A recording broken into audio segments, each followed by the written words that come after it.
It's Daniel. Welcome back to Spain to Go, the best podcast in the entire multiverse for all things Spain. This is episode 73 or maybe 74. I'm here with Cepee Tabibian. Cepee moved to Spain at the age of 35. Since then, she has never looked back. Now she teaches other women how to do it too through her community based business. She hit refresh, a global community of over 14,000 women aged 30 plus who want to move abroad. She has even turned her overseas expertise into the digital book, I'm Outta Here, an American's ultimate visa guide to living in Europe, which was featured in Forbes. Spoiler alert, it's easier than you think to move to Europe. She is the proud daughter of immigrants, Colombian and Iranian, and grew up in Houston, Texas, before becoming an immigrant herself in Spain. Hello, Cepee. Hello, Daniel. Excited to be on the pod with you. It's been a while since we've spoken. I'm glad you're doing well down in Malaga, apparently. Yeah, likewise, you in Barcelona. Yeah, I think it's been a few years, which is kind of crazy how Few fast the time years. passes. Yeah. Yeah. Do you remember how we met? Oh my gosh. I think we met at a meetup. It wasn't my meetup, but it was some meetup, I think. Do you No. remember? I think it was one of these drinking themed entrepreneurial events. Yes, that's what I'm thinking. Like, The startup, I don't know, something like that. Drink about, talk about. yeah, I was going to something called Silicon Drinkabout. That's what it Silicon was. because Yes. of computer chips or something. I don't know. And yeah, but this must have been like 10 years ago. I think you were pretty new in Spain. Yes, that was I think 20, well, it was like 20, must have been 2015, Yeah. 2016. Yeah. Okay, so 8, 9 years ago. Wow. Um, Afterwards, you started the Madrid Blogger Network, which was super Correct. fun because I was maybe the first or second speaker at the Madrid Blogger Network. Yes, thank you for joining us so early on as a speaker. I think you were, and that was really cool. You were our celebrity guest, right? Celebrity guest, yeah. And yeah, I remember speaking there being just like a very fun experience. I enjoyed it a lot. And now I'm in Barcelona. You are in Malaga, and you've got She Hit Refresh. Yes. Um, we can start with an easier question. Why do you Okay. love Spain? Oh, why do I love Spain? Oh, where do I begin? So many reasons. I mean, I've been loving Spain for a long time. So even though I moved here in 2015, I first came in 2001, Oh, and wow. that's when I fell in love. So the love affair has been there for over 20 years. And I think, what captivated me from the start is still what I love. And I think it's the people. I mean, as you know, Spanish people are very warm and outgoing, vibrant. So definitely love that. I mean, this is a culture where they want to be together, they want to laugh, they want to have a good time, they want to be outdoors, soaking up the sun. So I just love all of this about this energy that Spain has to it. And in particular, I know you lived in Madrid for a long time, so in Madrid, that's very apparent there. Yeah, I think that. I will say also, I think the lifestyle here, people really are like living to enjoy life, I find, which was quite different than in the US. Uh, Um, I find that the car-free life that a lot of people have in the cities is really nice. It's very difficult to do that in the US, and here, you know, I walk with my wife down to her office every morning. It's, 16-minute walk. She walks back at night. That is a big quality of life issue. If you're taking the train 45 minutes each way or driving 45 minutes each way, it's a lot different than having it a quick walk away. yeah, no, that's my lifestyle's completely different from that car culture because that's what I used to live in Houston. Driving 45 minutes to get anywhere was kind of the norm. Yeah, And I haven't had a car in Spain since I've moved here. So, I couldn't tell you the last time I was in a car for 45 minutes. when's Um, the last time you drove? Have you driven recently? no, never. No. Um, in India, when we got married, we spent a lot of time driving around in India because that's what you do there. But Yeah. yeah, here in In Barcelona, 45 minutes, you're like halfway Yeah. across the province. Well, so can we get a bit of backstory on you? How did you get to where you are today? Yes. Well, so where I am today, yeah, like you said, living in Malaga. I have my business, She Hit Refresh, but that's not how the story started in Spain. I mean, I came as I mentioned, in 2015, after many tried and failed attempts of living in Spain. In my 20s, I had come here to teach English. I had done a master's. I had, again, come to teach English. And always had to go back and forth between here and the US because I just wasn't able to make a life in Spain work on my terms. But fast forward to 2015, when I came yet again to teach English, I thought, let me try to make it work in a different way this time. And it did. I mean, I went from teaching English to getting a work visa sponsorship in Spain, which is kind of wild because I know, it is very difficult. I got sponsored to work at a startup, and that's kind of where I would say my journey with social media, community building, and writing, like blog writing, came in. And those are the skills that I started to use to find remote work and then kind of shift into that world of remote work, starting the blogger network, as you said, and then that led to starting my community, She Hit Refresh, which has taken me on a journey from like just starting it as a hobby to turning it into a business. So that's kind of like the very high level overview of how I got to where I am, but can definitely go into detail if you need to anywhere. Well, just tell us about She Hit Refresh a little bit. Yeah. So She Hit Refresh, it's a community for women age 30 and over who want to move abroad. And specifically, we work with probably our biggest demographic is women in the US, in Canada, the UK, and Australia, who specifically want to move to Europe. Well, we have a community that's all over the world and want to move to all over the world. That's like our core. And we have over 14,000 women in our community. But really, it started as an idea when I moved abroad at 35. A lot of my friends were asking me how I did it back in the US. And then I was meeting all these incredible women in their 30s and above in Madrid who had done it. And I really came with that mentality of like, oh my God, I'm so old. I'm going to be the only. It's too late in life. This is crazy. And I realized I was not alone. I just hadn't found my people. So She Hit Refresh just started because I created a Facebook group to kind of put the women I was meeting who had done it, the women who were asking me how to do it together, and we could just, share information and help each other. But the interesting thing that happened is, within 1 year, we had over 4,000 women in the Facebook group just through word of mouth. And that's where the community really grew from. And we've just grown to serve our members in many different ways, from retreats to in-person meetups to online courses to a paid community, all kinds of things. I kind of had a moment a few weeks ago. I was thinking about my friend Robert, and Robert was talking about moving to Spain for years, but at the time, he's several years older than me. So at the time, I was like 26 and he was 34, and I was like, this guy's never gonna do this. He's way too old. And thinking about it, a few weeks ago, I was like, oh crap, he was way younger when I just declared that he was way too old than I am now. So.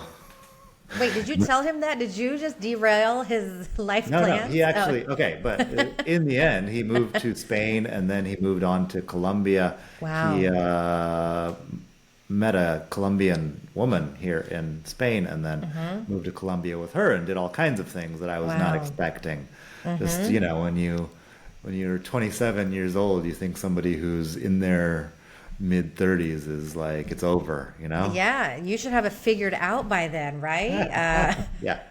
And when you don't, like in my case at 35, I didn't have it figured out. You can feel very isolated, like, oh, there's something wrong with me. But yeah. Yeah, a lot of very smart people suggest that everybody at every level of society is just making it up as they go along. Yes, this is what I have come to realize too. We are all just winging it.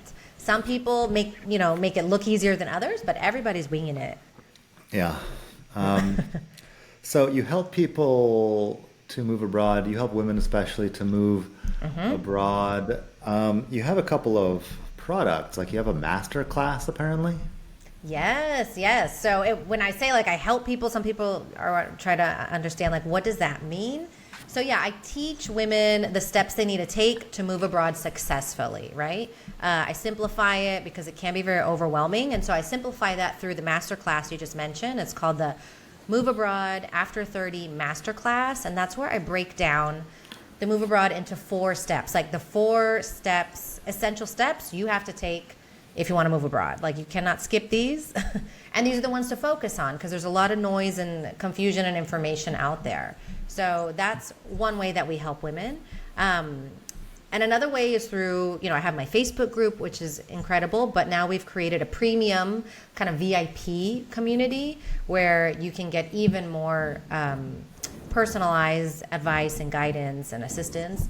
And that's where we, take you through the journey. Once you're ready to move abroad, it doesn't happen on its own, doesn't happen overnight. There's, as you know, there's a lot of different steps you have to take and tasks and things you have to do.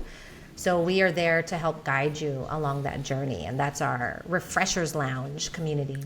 The Refreshers Lounge. And could somebody access all of this just through shehitrefresh.com?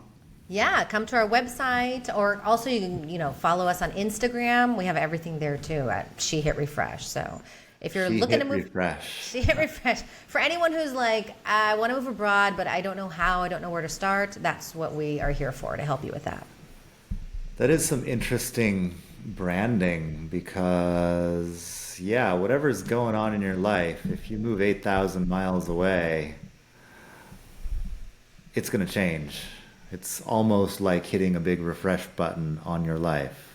Look at that, refresh. Yes, that's I figured that's your thought process. Exactly. Actually, yeah. So when I started the Facebook group, my best friend Annette at the time had been talking about her own life. She was taking a sabbatical, I think, at 41, and she works in tech and IT, and she had said, I just want to like hit refresh on my life, like control F4. And I was like, oh my God, I love that. And that's kind of where it came from. All right. So just from a conversation, control F4. Yeah. I've got a Mac here. I'm looking for my F keys. Yeah. And I realize I hope that is it. Yeah, I hope I said that right. Yeah, something like that. I know what you mean. I remember that from back in the day. So refreshing your life by moving abroad. It's election year. A lot of people are probably talking about, I'm definitely leaving the U.S. if XYZ candidate is elected because, 4 more years of this, we can't do it. Yep. I haven't seen anybody saying this, but I guess it's probably coming over the next few months. Is moving abroad for everybody, or is there a certain niche who it tends to work better for, or? Yeah. Well, I do want to touch on what you just said about, I think the last election we definitely saw, 2 elections ago. Is that right? I'm trying to get it all straight now. It's all been a long blur. 2016 was 2 elections ago. Yes, that one, when he who shall not be named was elected. I think, there was a big push for people, like, I got to get out of here. It's interesting because I thought I would hear more chatter, especially in my community, of people thinking like, I need to get out this year. This is the year because XYZ candidate's going to be elected. But I haven't heard that much yet, so I'm surprised. But I think maybe in June, is it, when the RNC declares who their candidate is? I think that might give people a push, or who knows? Maybe we have to wait till election day. So. I guess technically we would be doing primaries this whole time, but the primaries didn't really turn out to be very exciting this time around, so now we're just kind of waiting or whatever. I don't know. Well, we shall see, but I will go to your other question. You asked, like, is the move abroad for everybody? Yes, that one. I would actually say, maybe this is surprising, a move abroad is not for everyone. And that's because not everybody wants to move abroad. I think some people who move abroad get into the mindset like, oh my gosh, you have to do this. It's so great. So, like, why wouldn't you want to? But I think it's okay to accept that not everybody wants this lifestyle, and that's totally fine. So I don't think anyone should be forced into this. I don't know if there's a particular type of person who is the ideal candidate to move abroad. But I think, definitely if you're seeking change and this is something you've been thinking about, I think that makes you a good candidate because you're already curious about exploring. And so why not give it a shot? Why not try it if it's something that's been on your mind? Yeah, I've got this huge long article written that I'm just kind of intimidated to publish about, immigrant life. And so my wife, gets calls from people back in India who are like, yeah, I want to come to Europe. Help me come to Europe. And she kind of explains all of the reasons why they really don't want to come to Europe. Because, it's real easy to just gloss over the difficult aspects. So we kind of talked about it and like, why are we telling people not to come to Europe if we both agree that living here is great? And what I've discovered in myself is that I would have ignored everybody's well-meaning advice to not move to Europe. I didn't ignore everybody's well-meaning advice to not come to Europe, and that's exactly what made me successful in, transitioning to life abroad, is just ignoring all the well-meaning advice by my elders. So, that kind of mindset where you're just going to make it work no matter what, I think helps. Well, that is really key. Actually, that's a great point. I think having that mindset will help you be successful in your move abroad. I think there are definitely people who move abroad who maybe don't have that exact mindset. I see them struggling abroad, or ultimately they have to move back, right? Because when you're moving abroad, especially by yourself, I mean, you really have only yourself to rely on. That's a lot of responsibility, and it takes a lot of initiative to build a life abroad and overcome every obstacle, because there's going to be many obstacles along the way, and not everybody, I think, can handle that. Yeah, a lot of people get tired of just like dealing with a foreign culture and foreign bureaucracy, which the bureaucracy thing is just never going to end, I have discovered. So if you're, not willing to do that, like, okay, you probably should do something else with your life. A lot of people back in the day, I was meeting people who had like student loans and, paying off American student loans on a Spanish salary is something that's going to be tough. Yeah, definitely. There was something you said that I was going to add to, but now I lost my train of thought. Foreign bureaucracy? Yes, exactly. So I think moving abroad really teaches you're constantly learning the lesson of patience and acceptance, because there are so many things that you cannot control, and you will go mad trying to compare things in the U.S. or why don't they do it like this? Like, it's just the way it is here. You have to accept that, right? Yeah, I was young enough. Like, I never really dealt with U.S. bureaucracy. I was 21, and like for me, back in those days, like standing in line at the bank was way too much. So when I came here, I just ended up having to accept all of Spanish bureaucracy as just, this is probably how it works. Everybody complains about bureaucracy wherever they are in the world, so I don't really know if ours here in Spain is better or worse. The counterpoint, I guess, is that maybe people are expecting moving abroad to solve all of their problems. What do you think about that? Yeah, move abroad is definitely not a panacea. No, move abroad is... Panacea, look at that. Okay. A move abroad is not going to solve all your problems. But, I mean, because it's that saying, wherever you go, there you are, right? Like, so true. It depends on your problems. Move abroad might solve some of them. But it's definitely not going to make your life perfect. But I think a move abroad can bring a lot of ease to your life. That's what I found. I mean, that's been my experience. I think a move abroad can make you happier. It made me much happier. I had a comfortable life in Texas. And I always say this, I left a good life to find something greater. It's not that my life was bad in the U.S., Left a good life to find something greater. That's an excellent Yes. way of putting it. Yes. So, my life was good in the U.S., but I wasn't fulfilled or really necessarily happy with my lifestyle and my day to day. And I have that here in Spain, and I've had that for the past 9 years. So I think move abroad can make you happier. It can bring you ease, and I think it just does that because you are living a life that's more in alignment with like your desired lifestyle when you move abroad, right? Because obviously you're moving abroad because you're not happy where you are or something's not working. I was thinking of Elizabeth Gilbert while you were speaking, Oh yes. and I was thinking that it's very possible that you're the one who had me read her book, Big Magic. It might be. It might be. I can't think of anybody else. I definitely read that book after being sort of a Liz Gilbert denier for the longest time.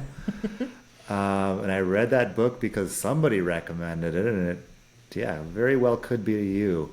Um, well, she's got the whole Eat, Pray, Love thing, which is what she's famous for, which I haven't read, but I get the idea that a lot of women especially might have read that and thought, oh yeah, I'll just go to Europe, it'll be, I don't know what, because I haven't read the book, but it'll solve all of these problems I have with my mundane life back in, Missouri or whatever. No offense to Missourians. What do you think about, well, what do you think are some of the impressions that people have about it that might be not quite accurate once they're here on the ground?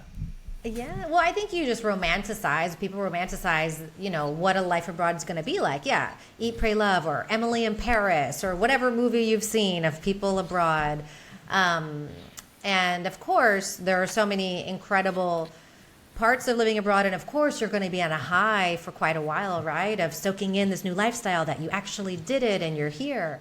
Yeah. But like anywhere in the world, your life abroad is going to come with the mundane of your life that you had back home, right? You have to still pay bills, as you said, it's wait in line. And on top of all the mundane stuff, you're also dealing with adapting to a new culture, possibly learning a new language, maybe dating in a different culture. Maybe dating in a different culture, yeah. All those things. So I think, which can be fun and exciting. I think also a lot of it comes down to your perspective as of who you are. So I think for me, even when things were hard, I try to remind myself this is all an adventure. I have chosen to do this. This is not happening to me, right? So keeping a positive perspective, I think, can help you through the tough times, because there will be tough times. Yeah. Right? There's times when you're going to feel alone and you're going to doubt your decision and you're going to maybe wonder if this was a mistake. Like, all that's going to happen. And I don't think that's talked about quite enough. Yeah, as a writer and sometimes a travel writer, I have tried reading some of the good travel writing out there, allegedly good travel writing, and so much of it is just like about buying and renovating farmhouses. It just makes me angry that like this is a group of people who are representing, I don't know, living abroad. Like, yeah, sure, I would love to buy and renovate a farmhouse. Let me just work for 40 years at some big company, earn millions of euros, and I don't know, retire to the south of France. That's quite a bit different than my personal experience, and yours also, I guess. Yeah, I mean, very much different. I mean, I think we have to accept, we did come here with privilege, so that's different. But I definitely didn't come here with a trust fund and have been living, a life of ease. It's an ease in many ways compared to my life in the U.S., but it still came with a lot of work, from everything from, still figuring out my career. Did that in Spain, having to work local jobs, which is, for working as a manager, but getting paid 20,000 euros a year kind of thing. So learning the language, as I mentioned, and just navigating life in a new country is, like I said, comes with hardship as well. It's not all rainbows and unicorns. Yeah, these books where they're like talking about their architects and their wine cellars and all of this. I'm like, yeah, it's great. You go, the wine cellar. Well, Yeah, I mean, I would just like to add, like, the women that I work with probably aren't in that space because if you have that amount of money and resources, you probably don't need my help. But so I work with women who, are an everyday woman that want to make this happen and want to make this move, having those tethers and responsibilities, right? People who aren't moving with, who aren't retired yet, who have a job, maybe have children, pets, all those things that you have to think about and learn how to untether your life so you can start that abroad on your own. yeah. In your TED Talk, because you've done a TED Talk, you talk about moving to Spain and how it sort of unleashed a lot of creativity in your life. It did the same thing for me. I have my theories, but I'd like to hear your theories as to why that maybe happens. Yes. Oh, that's so interesting. Yeah, I want to hear your theories too.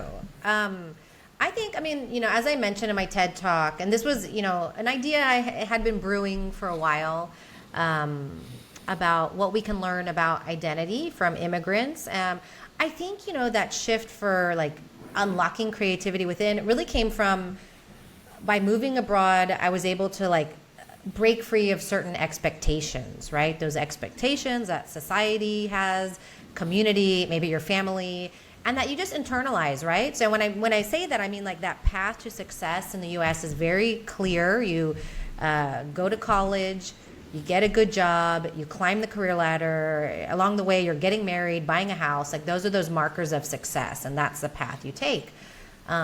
That was not the path that I was on in the U.S., and it did make me feel like something was wrong with me. But when I moved abroad, it really was a chance for me to have that freedom to redefine myself, right? Redefine, like, shed those expectations and redefine what I wanted in my life, since I didn't have to follow that path anymore, right? And I think, in my talk, I talk about that. Moving abroad allows you to redefine yourself in ways that maybe weren't possible in your home country. And I love this phrase that somebody had said, and I incorporated that in my talk. It's, being somewhere else. It allows us to be someone else somewhere else. That's what this move abroad does. It allows you to be someone else somewhere else. And just one thing about that. When I say that, I don't mean you're like changing who you are as a person and becoming somebody phony. I think it means you have the opportunity to discover other parts of yourself, right? Because you have that new freedom. Yeah. Kind of be so your anything. theory is pretty much the same as my theory. Oh, yes. Yeah, I might explain it in a slightly different way, but I think a lot of our identities are sort of, socially constructed and socially reinforced. And, if you're sitting around in your hometown and everybody has known you your whole life, they're constantly reinforcing this, identity that you have, which you may or may not be happy with. But, you move here or, you move somewhere else where nobody knows you, they're kind of expecting you to be different because you're already foreign. And so there's a lot less social pressure to conform to anything at all, really. Yes. And that will, free your mind up for, deciding who you are in a more conscious way, I guess. Yeah, and also maybe a more not proactive, that's not the word, in a more intentional way, I think, maybe, because Intentional, yeah. when I think, Intentionality is the word people are using these days. okay, so that's the word, because I'm thinking back to when my transformation, I guess I'll call it, started, like when I started a blog and then got into social media and started the Madrid Blogger Network. Like all of that was a very highly creative part of my life, and I never considered myself a creative person. And I think I was able to tap into that side of myself, one, because I was in Spain, but two, because I had the space to also think about or allow myself to lean into other things that were of interest to me and try them out. It was giving space to those ideas, right? And then being very intentional in choosing where I wanted to spend my time. Like, okay, maybe I am good at this creative endeavor, so maybe let me try to, dive into this. Like, being a blogger isn't so weird. I'm not sure I would have gone down that path in the U.S. or I don't know. There's a lot of things that I chose to do here in Spain that I don't think I would have chosen back in the U.S. for a variety of reasons. Yeah, definitely. And just, I don't know, it is possible that if you're, back in your hometown, you're just surrounded by the same people you've always been surrounded by. And it is possible that a lot of them are assholes and you don't really know. This is what happened to me. Like, I just came Okay, I out was here gonna and say was like, this sounds very personal. yeah, I was like, this is so relaxing. I'm not constantly being like criticized by total assholes all the time. So, that definitely just kind of took a load off of my psyche, as it were, and I was just able to, recreate a lifestyle that works a lot better for me without the expectations of, people around me. Yeah, the expectation, or even maybe the judgment in a way too, right? Judgment, yeah. Yeah, because I think also in being abroad, and I was able to see how people live differently, right? How people were living outside the box. Like you were one of them. You were not working a regular 9 to 5 kind of thing, and Yeah. to see people doing different things and seeing that that was working just allows you to see different opportunities for yourself. So I think it's powerful. Absolutely. I don't know if this is still what people talk about, or you grew up with a different sort of family than I did, I guess. But in my sort of 1990s family environment, the options were either you go to college, get some really boring office job, completely like just keep your head down and have no personality for 40 years. So you can, maintain your situation of employment, or you end up flipping hamburgers somewhere. And it was literally the flipping burgers was always sort of the threat of what would happen to you if you didn't, follow the socially approved path. I don't know. Your parents are Colombian and Iranian, I guess. Did they have the Yes. flipping burgers metaphor? No, flipping burgers wasn't the metaphor, but definitely there were certain paths that you were supposed to take. I mean, college was non-negotiable, and kind of like the lawyer, doctor, engineer, which I did none of those.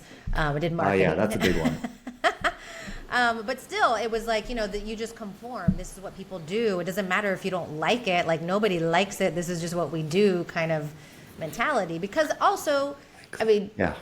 to be fair, at the time, there really weren't a lot of other options. Like, I really wanted to travel, but what? Was I going to, like, work for National Geographic? Like, there weren't really options outside of the box that were really attainable to the average person. Yeah, my biggest thing back in the day was I had the Lonely Planet travel guides when I would go places, and I was like, man, I would never be able to work for Lonely Planet. 15 years later, I ended up working for Lonely Planet, and I'm like, this job fucking sucks. But, just coming full circle on your life to Yes. the point where you escaped the Matrix, Yes, the Matrix. That's what it You is. escape Yeah. the Matrix in such an awesome way that even your like top dreams from before just seem like pretty mundane. Right. Well, I'm sure if you That's had the that goal. job, if you had that job in the 90s, it would have been pretty cool. But Yeah, maybe they were paying people 20 times more in the 90s than it was like an actual career option. But now it's like, ugh, Yeah. legacy media. yeah, well, now there's lots of, I mean, everybody can kind of start their own thing now, which Yeah. I think has made the world a very different place in terms of possibilities if you want to live outside of the box. It's become much more normalized because with the internet and all this content creation and starting online businesses has really changed, the opportunities for a lot of people. Yeah, absolutely. So we've been using the word immigrant here. This morning I was walking around my neighborhood and I saw some new graffiti, which was kind of like using the word expat. It's like anti-expat Oh. graffiti. Which is the Wow. first time I've seen anybody, use the word expat in Yes. their baseless political anger, But, well, what do you think about the expat versus immigrant sort of dichotomy?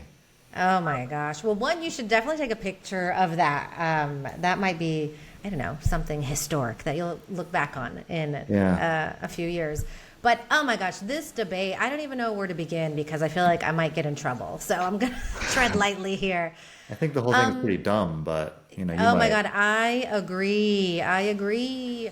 I mean, okay, so I consider myself an immigrant here in Spain, but I do not get offended if someone calls me an expat. I'm not in the offensive space here. I think for people, they can get very riled up about this.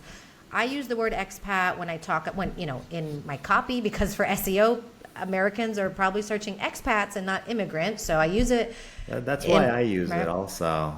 I'm not I a use it for huge that. fan of the word expat, but I'm not a huge fan either, but I'm not offended by it. I also use it, if I'm talking about expat groups, Facebook groups are a big thing. I'm not going to say immigrant groups because they're all called, expats in Spain or expats in Madrid. So I refer to them as, what the title is. But if we get down to the nitty gritty, I understand the argument that people say, why are kind of white people considered expats and brown people are immigrants? And there's, maybe a tone to it that one is better than the other. I get that.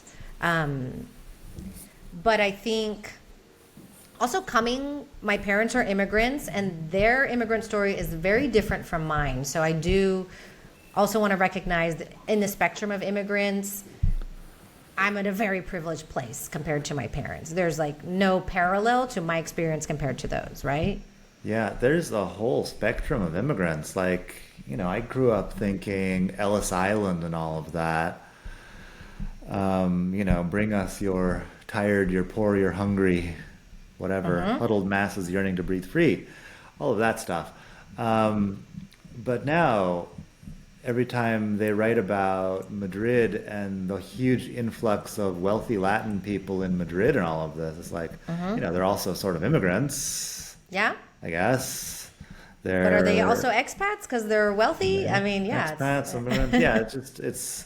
And people love to play these word games and argue Yeah. about definitions of things, but Wikipedia just uses the word migrants at one point when talking about the definition of immigration. And migrant, people living in a country that is not their own country, sort of covers everybody, and that is a huge number of people who have a lot of different motivations, a lot of Right. different situations. Moving to Madrid because your home country is politically unstable, so you're buying a penthouse for 2 million euros. You're standing in the same lines at immigration as everybody else, probably. At the police, you still got to go to the police and stand in line to put your fingerprint. But yeah, a lot of different experiences, all under the same immigration umbrella, I guess. Yeah, definitely. So I think, yes, we're immigrants, but I think there's a lot of unnecessary debate between the language, in my opinion. I mean, I think, for people who are coming maybe from the US or, again, from a very privileged place who get offended if they're called expats or they are very against that word, they want to show solidarity with, with other immigrants in Oh the yeah, country, right? I've That seen we are these this. people like on Facebook being like, "I'm an immigrant." Yes, and they get very, very angry about the word expat, and they want to, Yeah. show that solidarity and that we are the same. But I think you also have to. I think that minimizes the experience of people who come here in very different circumstances with real hardship. Because I didn't come here with hardship, and a lot of us don't. A lot of us are spinning the globe, putting our finger on a country and picking the visa of our choice and being like, oh, I want to move there. And for a lot of people, they don't have that privilege or that luxury. And I don't want to minimize their experience by putting myself in the same bucket. It's nothing about being better or worse. It's just like people are coming here for very different reasons than I am. And I almost feel bad of categorizing myself in a space when I have come here with so much ease. Yeah. So, spinning the globe and picking the visa of our choice is an interesting way of putting it. I came as a tourist, and I just, picking the visa of my choice was overstaying my tourist visa by 7 years and just, trying to avoid the police and trying to avoid international travel and hoping for the best. So I eventually did the arraigo social, which is just if you hang out for 3 years, which in my case was more than 3 years, and you can document that you're sort of integrated into Spanish culture and you have a job offer from a legitimate Spanish company, they might just give you the visa. It ends up, being harder than that a lot of the time, but that's the basic idea. Um, that's something I don't really recommend that people do, but in my case, it turned out fine. Um, what are some of the options for, people who might be less dumb than I was and want to actually do things legally? Well, that was a very different time. That is such a, yeah. I mean, just thinking about that, I don't think a lot of people coming from the US would even need to go that route. But at the time, there just weren't a lot of options. And so um, a lot of people, not a lot, but I do know quite a few people who went that route, right? Who overstayed and. Yeah, I was kind of coming after I was meeting these old British people who would be like, oh, just go down to Gibraltar for the weekend and renew your tourist visa. And I'm like, that doesn't work anymore. But there used to be less control. And also, I get the idea that before like the 1990s, there was really no immigration in Spain and there was no immigration enforcement. It was just kind of like, everybody's here and, we're doing our best. And, they're, they got so many new immigrants in the early 2000s that they had to start, creating systems for it. So what are some of the visa options for people who want to do it legally? Yes, well, because the world has changed a lot. So now there's lots of visa options that were not the case, when I came here in 2001. But I think the number one for, especially if you're from the US, from Canada, there's the NALCAP, which is the North American Language and Culture Program that I did in 2006. I did again in 2015. You never did that program, right? I don't think that existed in 2004. No, yeah. I think it might appeared have. just a little bit after I came. Yeah, it might have started in 2005-ish. But that's a program where if you want to teach English, you can come to Spain. They give you a student visa. You get a monthly stipend, and you work like 16 hours a week. So it's a pretty cush option. For my audience, I tell them it's kind of like a working sabbatical if you just need like a year to figure things out, but want to have a little income and also maybe want to try out Spain. It's a good option. Yeah, I recently published a guest post on my website about this program. My friend Nina is writing about it. It's the Auxiliares de Conversación thing, where you come over and you work in a school, Yep. as sort of a teacher's assistant speaking English to the kids. So a lot of people come out that way. It's fairly easy, I think, and a lot of people end up staying afterwards or just redoing that for several years, right? Yeah. So the NALCAP, also known as the Auxiliar program, a lot of people do it long term because it can be hard to get a job in Spain. And I mean, the program relatively pays well compared to local jobs. So a lot of people do stay in it or get stuck in it, right? Like they want to stay in Spain and it's kind of the only way, so they do that. And I think I advise my people, especially for the over 30s, it's not a long-term plan because it's very limited in your earnings and growth. So if you want to have money to save, to put towards retirement, to maybe buy a house eventually, this is not the program to stay in. Yeah, a lot of people, I think they renew that a few times. By the time they've been in Spain for 3 or 4 years, they've probably got a stable relationship where they might be able to get a pareja de hecho situation. Yeah. That's the civil union. Is this what we call it? A civil union? Yes, that's it. That's what we're calling it. Okay, yeah. That's what I did originally with my wife, who we call Morena here on the podcast.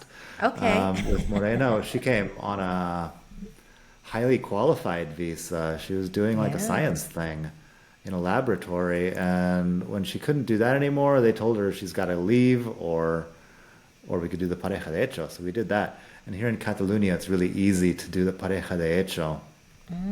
Not not so in other parts of Spain, from what I've heard. In other parts of Spain, they make you actually stay there for a couple of years. There's also like non-lucrative options. There's a digital nomad visa, which I've heard is not really accurately named. Anything to Yeah, say about those? we can talk about those. Those were on my list too. So I would say after the NALCAP or the Auxiliar program, which gets you the student visa, the next most popular was the non-lucrative, which I have also been on that. That's a visa where it's a bit of a retirement visa because you're not supposed to be working on that visa. So if you can show that you meet the financial threshold, which is roughly around 30,000, I guess, dollars right now, then you can come and live in Spain and not work. This is 30,000 in a bank account. In a bank account, generally, in savings, yes. You may be able to show it, can't remember off the top of my head, through if you have a pension or possibly investments. But basically, you got to meet that financial threshold to qualify. Yeah. Before, when I was on this visa many years ago in 2017, you could work remotely on this visa. But in 2019, the consulates in the U.S. nixed that. They said, no, you cannot work at all. And they actually require you to get like a notarized letter from your employer stating that your like termination date of your job. Like they're Oh, very wow. strict about this in the U.S. I will say in practice, people who are still on this visa or on this visa, a lot of people still work remotely on it. So there's Yes, that. I have heard that also, and always in practice tends to be a bit different than what the law is actually laying down. Right. Well, that leads us to then, if you do have a remote job and you want to come to Spain, their most recent visa, the digital nomad visa that you mentioned, is a great option if you qualify. Yeah, what are some of the like basic qualifications for that?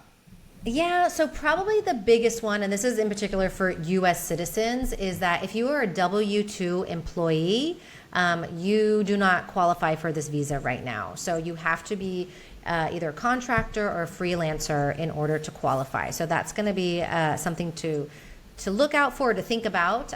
If you are like a diehard, want to come to Spain and want to come on this visa, and you're a W-2 employee, you can ask your employer about switching, to become a contractor. That could be a possibility.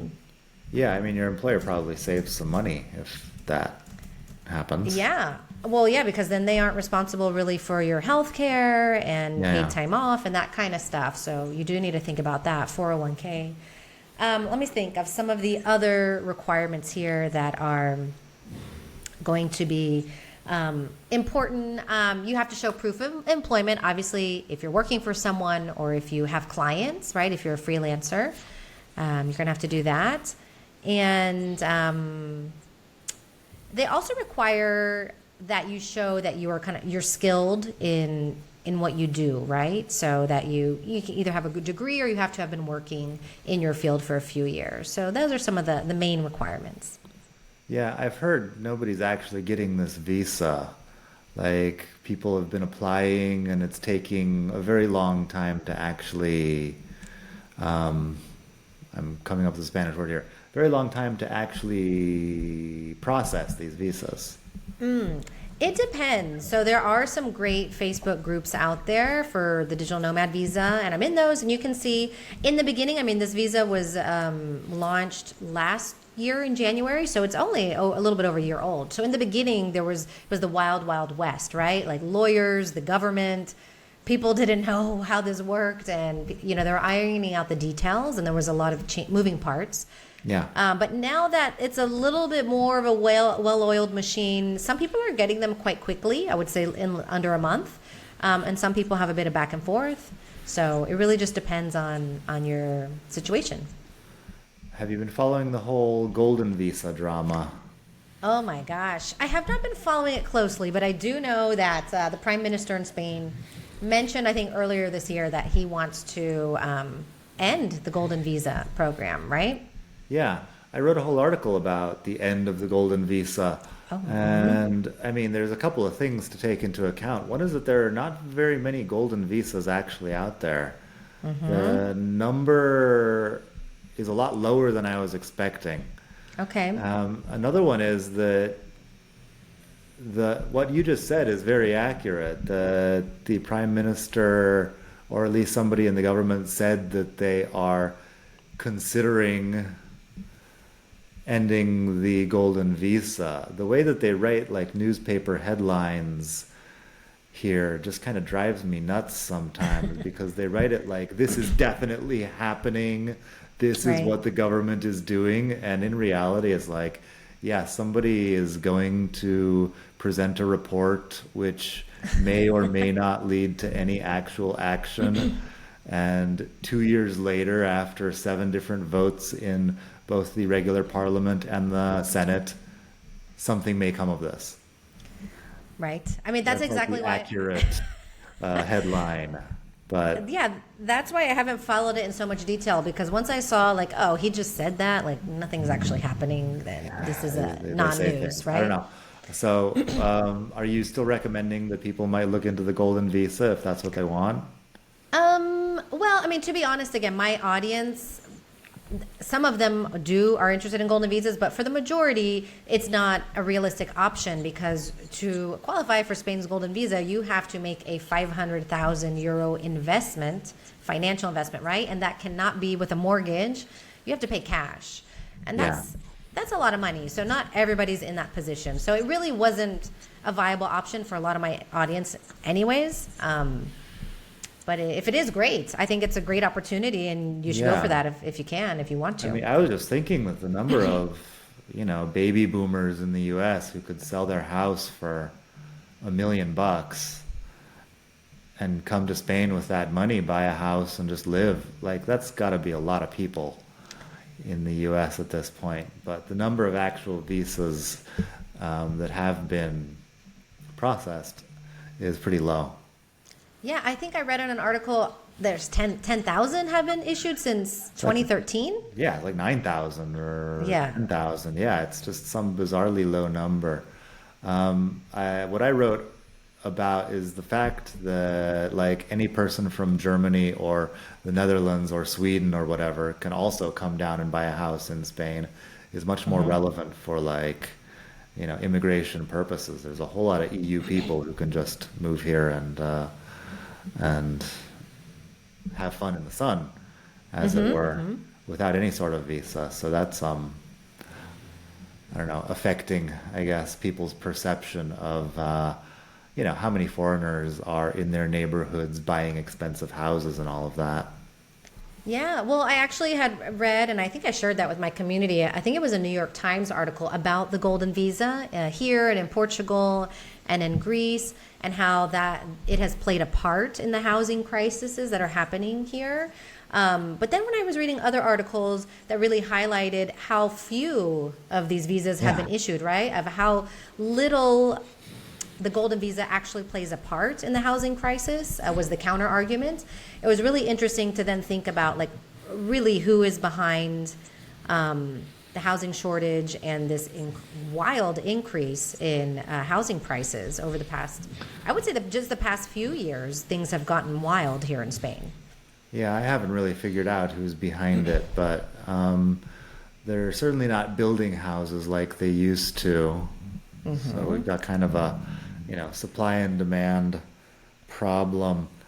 I think I have a final question for you. Yeah. Oh, yeah. You are not solely focused on Spain. You're doing like all over Europe, right? You've got this ebook Yes. about moving abroad and all of the options around Europe, right? Yeah, in the book I include 18 different countries, the 18 easiest countries to move to, and I'll probably be adding a 19th, another one this year, so I can talk about that country too. Would you like to talk about that country or Yeah. or give Yeah. us some of the greatest hits? Like if you're just in the US and you want to go somewhere, what are some of the best ideas that you have? Yeah, well, I think Spain and Portugal have been at the top for the past few years, but maybe let's give them a break. But they've been popular because they have visas that are quite viable for the average person. The cost of living here was quite low, and people like the sunshine. Although in Portugal, it's not sunny all year round, so please note that. Ah. But I think the up and coming and the one that I'm going to do some research on this year and probably add to my book is Albania. Albania. Albania, I know, wild, right? And I mentioned Albania because did you know that U.S. citizens do not need a visa to live in Albania for the first year? Like, you can literally hop on a plane tonight and move to Albania tomorrow if you're from the U.S. and don't have to do really any paperwork. Really? I did Yeah. not know that. I do not know anything about Albania. Yeah.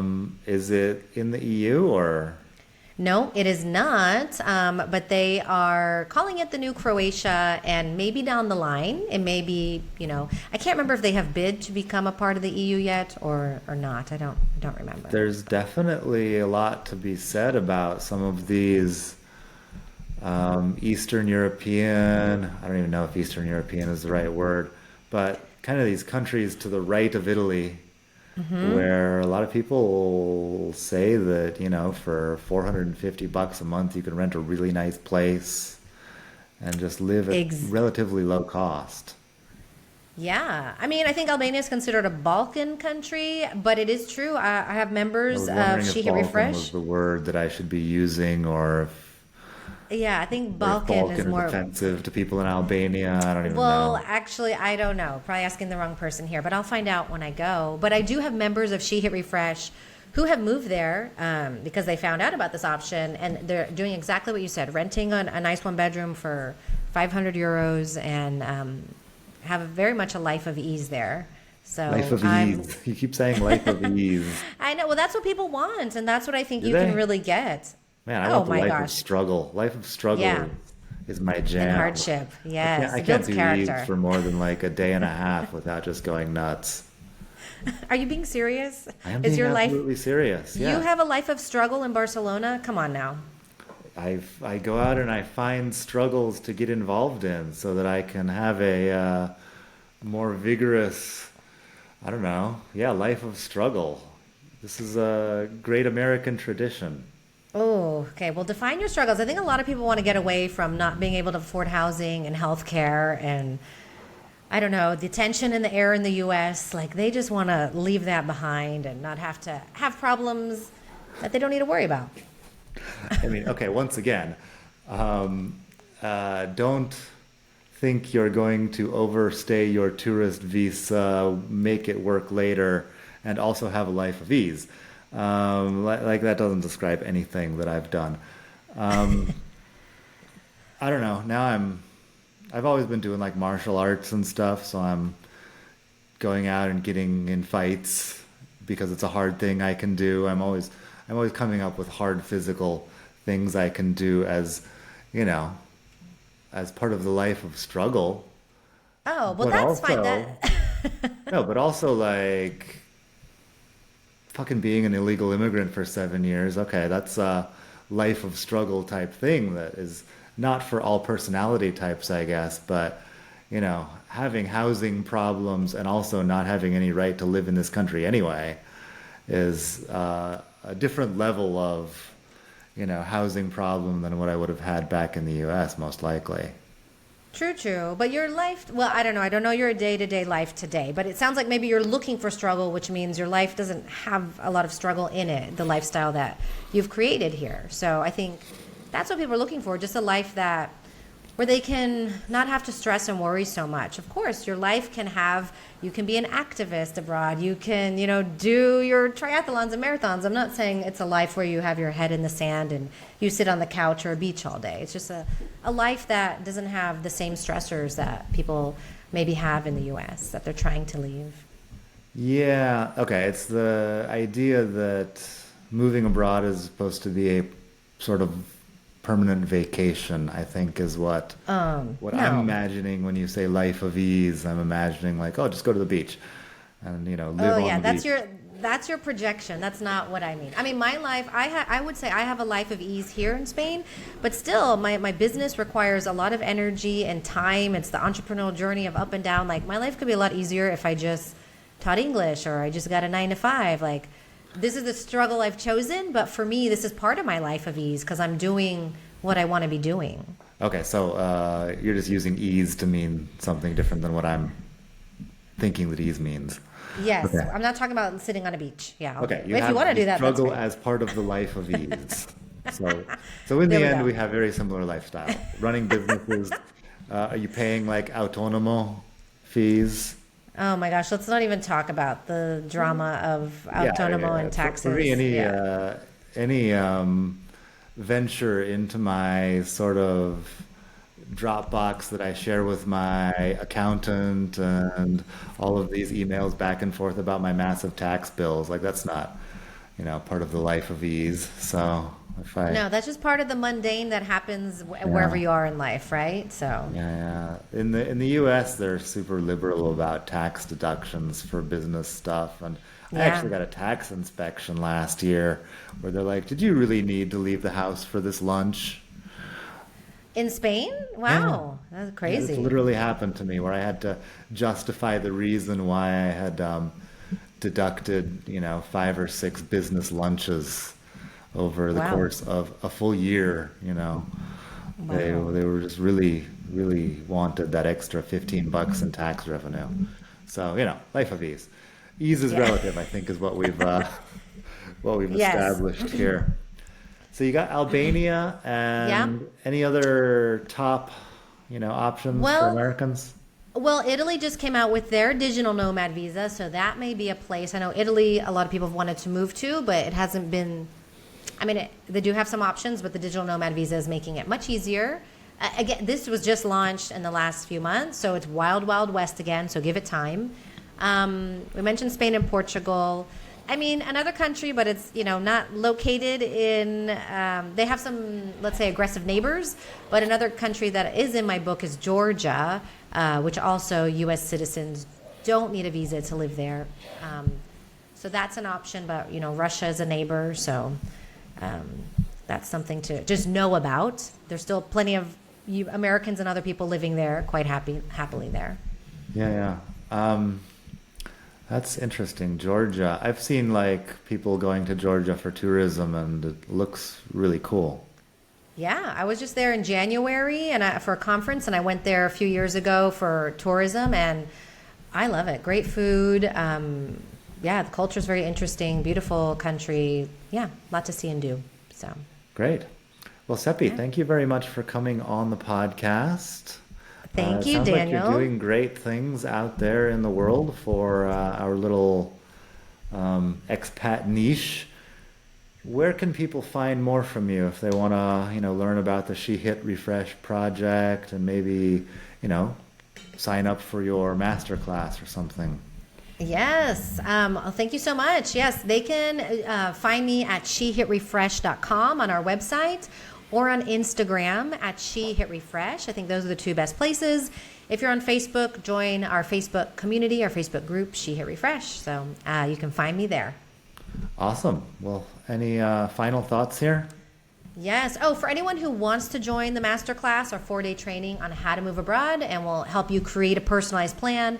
The next one kicks off on June 8th. So come join us if you June can. 8th, 2024. So that's in about Yes. 2 to 3 weeks from now.